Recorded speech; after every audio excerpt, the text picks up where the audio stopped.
Hi guys, come with me as I go to explore the beauty of the island of fire of the Philippines, Isla del Fuego, Siquijor. So sweet like sugar in my face.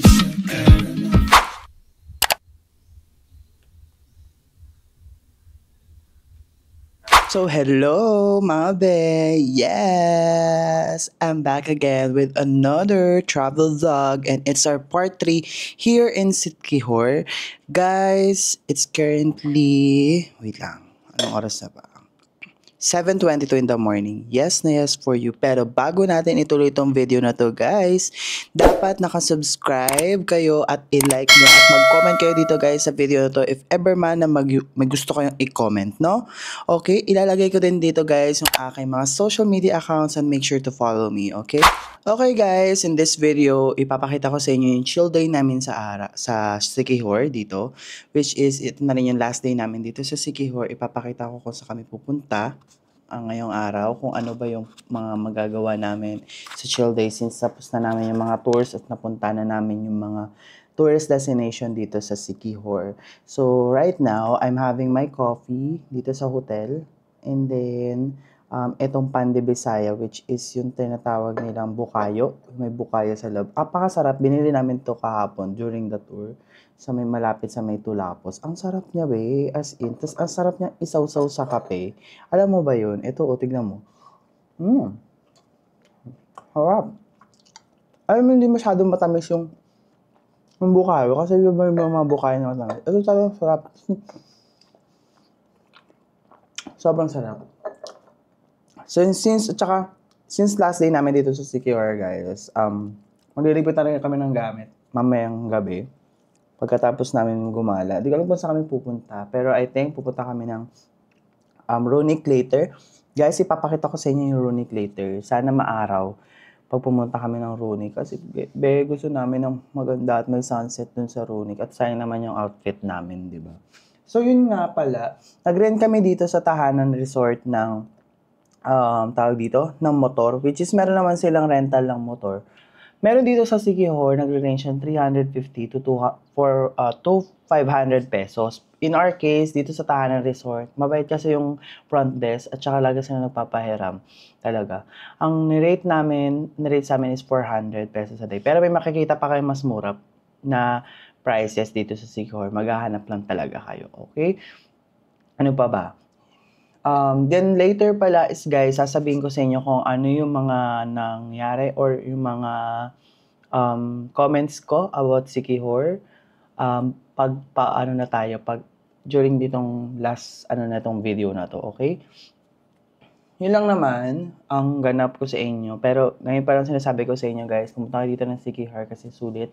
Gusto nyo na laid back, yung tahimik lang, na travel, yung chill lang na travel guys. Dito kayo pumunta sa Siquijor. Tsaka ang daming tourist spot na pwede nyo puntahan. Okay? So yun lang guys, update ko kayo later kung ano yung mga ganap. At let's go. Okay? Yun lang naman. Magkakape lang muna ako dito. Hello bestie, good morning. So hi guys. So andito na tayo ngayon. 'Di ba sabi ko sa inyo kanina, papakita ko sa inyo yung mga pupunta namin for today's video. Since chill day and last full day na namin dito sa Siquijor, bago ang lahat, hello muna tayo sa akin bestie. Hello bestie. Hi bestie. Ayan. So ayan, nagko-content siya. Nandito kami ngayon guys sa Swakihan, Siquijor or restaurant, bar and restaurant, basta yun. Located siya dito, near lang doon sa pinag-stayan namin, which is sa Tahanan. So, dito siya sa may Barangay Solangon, San Juan, Siquijor. Napakaganda ng vibe dito, guys, as in. Tapos, tawag dito, medyo maalon nga lang since habagat season. So, considered naman siya. Pero, during na pwede yan mag-swimming dito at may babaan doon. Bibigyan ko kayo, guys, ng full tour dito sa restaurant para may idea kayo if ever napupunta kayo dito ng Siquijor. At master siya agad. Titignan natin kung masarap ba yung food, kung okay ba siya. Kasi yung mga based dun sa menu, papakita ko sa inyo later yung menu. Super duper mura lang ng kanilang mga menu as in compared dun sa other restaurants. Pero okay na din. Actually, mas masarap, mas mura pa to compared dun sa kinainan namin yung tour sa Diba ma? Yes. Yung tour dun sa, tawag dito, sa Tulapos, mas mura dito. Ang ganda pa ng view. Chill lang ng vibe. At tapos, ayun, mahangin nga lang. Pero I hope naririnig naman ako kasi naka-mic ako. Pero yun, biyan ko na kayo ng tour dito sa Swakihan Guest House para may idea kayo kung pupunta kayo dito ng Siquijor. Okay, let's go na tayo sa ating tour. So ayun guys, dito na tayo sa may labas ng Swakihan, which is dito lang siya, along the road lang siya ng San Juan Siquijor. Ayun na yung mismong view sa labas para may idea kayo. So, ayan. Diba? Then, let's go guys. Pasok tayo.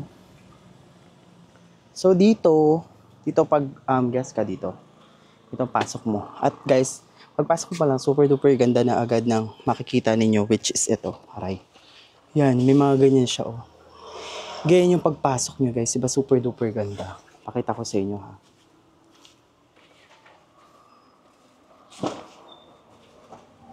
Diba? Tapos, ditong side naman, yung mga hotel rooms nila, ilalagay ko na lang sa description box kung magkano or ilalagay ko dito sa screen kung magkano yung per night nila para may idea kayo kung gusto nyo magstay dito sa Swak. Diba? Ayan yung view niya from here, sa labas. Diba? Dito yan sa may Swakihan Resort in San Juan Siquijor. Okay? So, wini-wait na lang namin yung food. Then, ngayon, magko-content muna kami. Then, later, maganda na kami. Magko-content, mag-chill lang dito. Kasi ito lang naman ang maganda na gusto namin puntahan.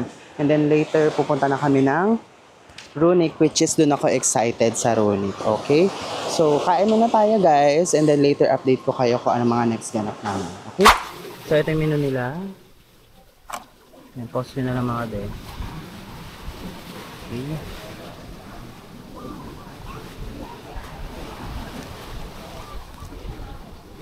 Actually, marami silang pwedeng pagpilian dito.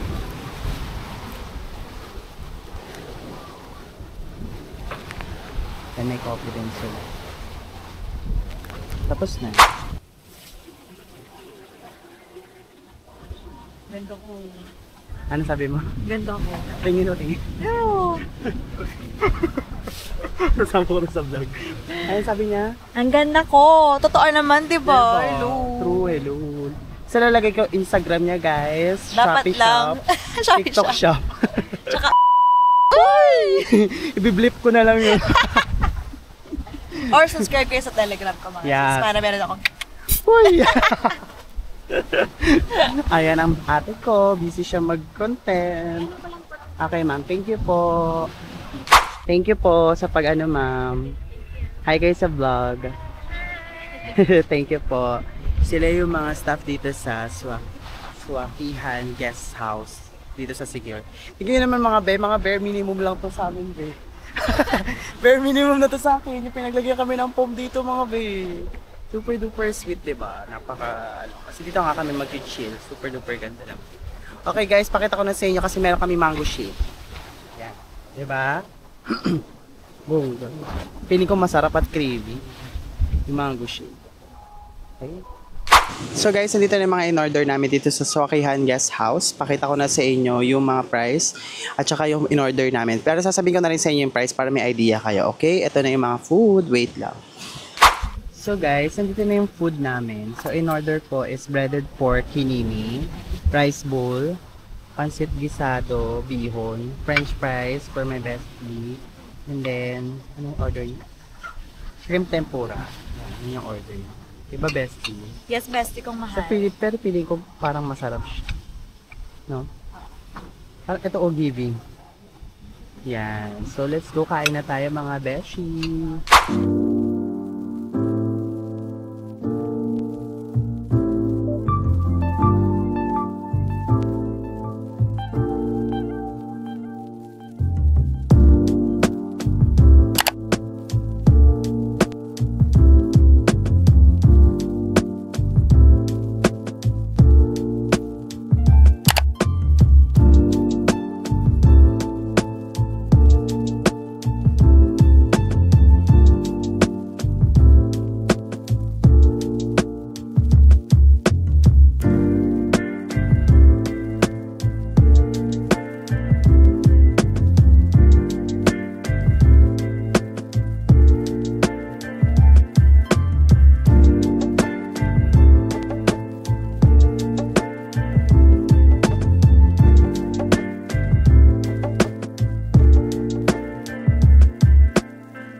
So guys, hello! Andito kami ngayon sa Runic, which is sa Siquijor. So pasensya nyo na at medyo malapit yung mukha ko kasi nga walang tripod be. Walang handle na itong camera ko. Kasi nga bawal dito sa Siquijor. Ay bawal sa Runic. Runic Siquijor. So, Dadagdag ko lang, bawal tripod, bawal selfie stick, bawal drone. and then camera also. Yeah, professional So, yeah. Bawal yung tawag dito. Yung mga DSLR, bawal. In short, Drones, bawal bawal. tayo. Bawal kami kasi mga nagko-content kami. Pero nagawa naman namin paraan. So, pwedeng GoPros. Wala nga lang mga tripod. Phones, pwede. Basta ilalagay ko lang ng guidelines dito. Pwede naman siguro, diba? I-screenshot ko na lang dito or ilalagay ko dito, guys, yung tawag dito? Yung mga restrictions if you're going here sa Runic Siquijor. So, guys, ayun. Ang kinuha namin is Sunset Lounge. Tama? Tama. Sunset Lounge. Yun, Sunset Lounge. For as low as 2,000 pesos. Meron na siyang F&B credits, food and beverage credits na 1,500. So, marami kayong option. Basta ilalagay ko lang ulit dito sa screen yung mga options na pwede nyo ilagay. And then, walang reservations dito. Mostly, yung nagre-reserve lang is yung mga in-house guests. So, yun lang guys. I hope hindi nyo naririnig yung parang hindi ako makapirate. Pero hindi naman siguro. Pero yun guys, mag-order muna kami food. Then, magla-lunch na kami, magsiswimming, gano'n naman mangyayari, no? So, see you guys later in contact.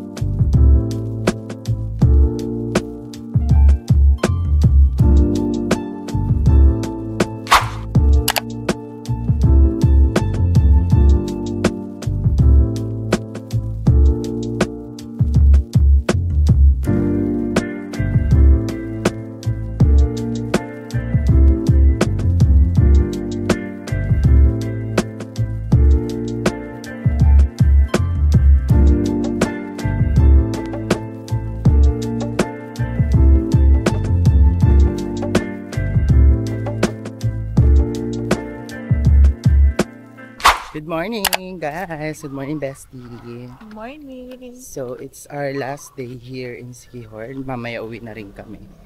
No? Yeah. Tapos, ngayon, pumunta kami ng Janins J9s. Cafe. Basta yun. Janine lang, guys. pinapala ako sarili. Janins Cafe pala. So, naglalakad lang kami since malapit lang naman siya sa may tahanan resort. So, yun na yung magiging last na ipapakita ko sa inyong kakainan dito sa Siquijor, no? Kaya, yun lang. Parang bukas sa Shopee. Parang bukas sa Shopee. Saan mo tignan? Ay, hindi na tayo.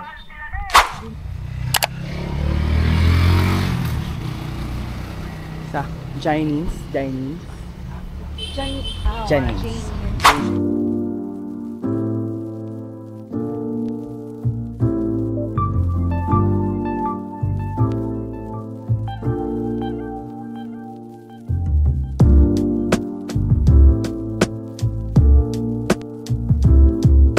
Hello guys! So, ayun lang. So, since mag-check out na kami dito sa Siquijor at aalis na kami ng Siquijor. So guys, bigyan ko kayo ng ratings or mga comments ko about Siquijor. So dito sa Siquijor guys, medyo laid back. Okay? So if you are a party person, hindi siya para sa inyo. Pero kung gusto niyo ng relaxation or yung makapag-muni-muni kayo, makapag-relax talaga, at saka maraming mga tourist destination, pumunta kayo dito ng Siquijor guys. Pero meron naman party pag tawag dito, Friday, Saturday, meron dito sa may JJ Backpackers. Pero hindi na namin siya na-experience since dumating nga kami dito ng Sunday. So, in terms of food, sa mga restaurants, guys, super duper mura ng mga restaurants. Mamimili na lang kayo, makikita na kayo sa TikTok, lahat nandun na. Pero napakita ko naman dito sa vlog yung mga kinainan namin, no? So, yun yung mga ratings namin. In terms of people, hospitality ng mga people dito guys, napakabait nilang lahat, okay? So maraming misconception about Siquijor na nakakatakot pumunta dito. Guys, mali kayo na naisip, super duper babait ng mga tao dito at napaka-hospitable nila as in.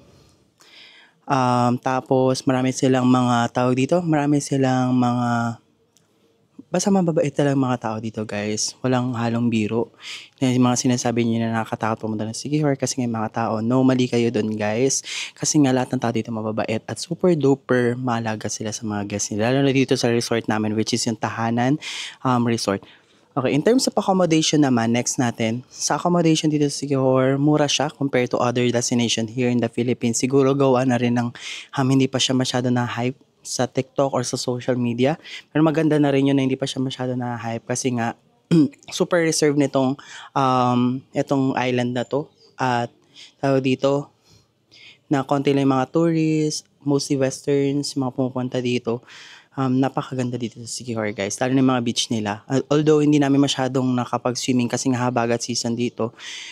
Pero overall, yung swimming namin, yung mga beach, napakaganda dito sa Siquijor. Basta gaya nga ng sabi ko sa mga previous vlog ko guys, ilalagay ko sa description box yung mga link ng mga accommodation, ng mga tour guides na inano namin dito sa Siquijor. If ever man napupunta kayo dito para meron kayong guide, okay?